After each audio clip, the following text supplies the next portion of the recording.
Okay, tools, some bar clamps, stronger the better. I've got a 3/16 inch, 6-inch bit, an 1/8 inch, Phillips or Torx, depending on your screw. If you use you can use a drywall screw like that, or the construction screws that have the Torx. Either way, this is a little bit larger. Larger is a little bit harder to deal with. These are a little thinner and a little easier to deal with.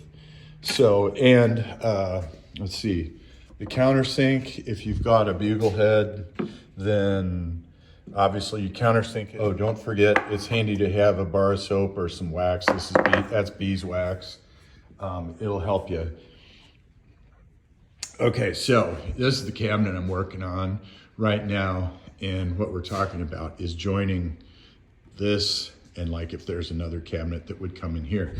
So I've got two pieces of stock that we're gonna pretend like these are vertical, and I will clamp them up and kind of give you an orientation on how I do it, how I learned how to do it. In every kitchen I've put together, I put the cabinets, the face frames of the cabinet together like this. Okay. This is representing two vertical parts of the face frames, cabinet over here and a cabinet over here. I've put the cabinets together. I kind of have where I want them, and I'm going to join these cabinets together. It's kind of easier to do them one at a time and then join the face frames, but I've seen guys put the face frames together and then level parts of it as one unit. You just kind of have to look at the situation and decide how you want to go about it. So we've got two 2-inch face frames clamped together, and it's flush. So the first thing I'm gonna grab is my 1/8 inch bit. Okay, just to go over the order of drill bits and how far to drill so that it comes out right. The first one is the 1/8 inch drill bit. And I keep saying, if I say 16th, I mean 1/8. So let's clear that up first. So I'm gonna take my 16th inch drill bit and I'm going to drill about like that. I'm not gonna come out the other side. Then I'll take my 3/16 drill bit and I will drill probably just about like that. And the 3/16 hole, the screw, you'll be able to pull this screw in and out of this hole.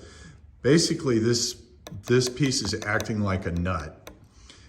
So anyway, then you put your beeswax on your threads, countersink first, then put your screw in and get that tip of that screw into that 1/8 inch hole, and make sure you're lined up. This is gonna allow you, this hole here will allow you some up and down and side to side. It'll allow you a little adjustment if something's off. But, so then the wax or the soap is really gonna help you and get it in. And so you're clamped, so this isn't gonna go anywhere, and just tighten her down. And you should be flush and good and tight, and it won't come apart until you take that screw out. Okay, not the greatest hole in the world. Ideally, you would want that hole centered, but I drilled this all the way through to about there. So then I'll take my 3/16 and I'll drill this out, and you should feel it once you get through this. You should feel it in the drill and stop once you get there. If you go 3/16 all the way down, then your screw won't grab. Okay, now I'm countersinked, and I've got my 3-inch screw set up with the beeswax, and see how that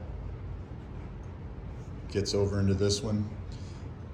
But this 3/16 inch hole is just large enough that you can actually see that, And you need that slop.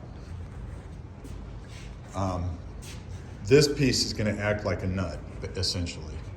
So anyway, impact driver and tighten it down. So that's kind of it. We can take these guys off now. And obviously it's gonna be, you would need several screws in this board, but in here where the screw is, we're nice and flush. So that's kind of how that goes. More than 2 clamps is a good thing. 3 is probably best. 4 is awesome. Anyway, any questions, let me know.